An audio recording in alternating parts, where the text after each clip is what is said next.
I'm Dhara Pathak. I am a qualified CA. I completed my CA in 2019 and I started my CPA in 2021 and recently completed CPA. And I work at PwC. Right now I'm working from home, but my base location is in Kolkata.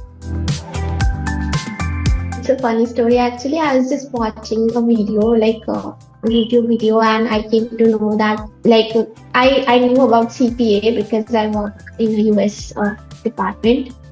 So I knew that there is a CPA, and I was watching a video and I came to know about this Miles education, and then I did inquiry and I got to know about it, and then I decided to do it because it was work from home. So I was feeling that I'm not totally using my time. So I felt like let's do something which increases my credibility. So yeah.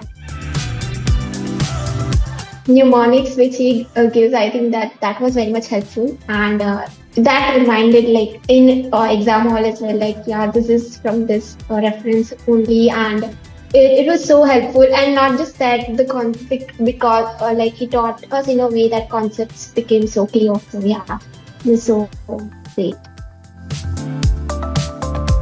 I would say be consistent and sincere, like be consistent in what you are, like whatever your plan is, because there will be distractions, and so just have to be consistent. Second, I think is that practice, because it's very much helpful. And yes, the mock test, which I think I did, and it was very much helpful, and not just helpful, it gave me the confidence that yes, I can do it. I can actually sit on like the exam. I was not afraid at all while going into the exam room because I had attended 2 mock tests. CPA matlab Miles.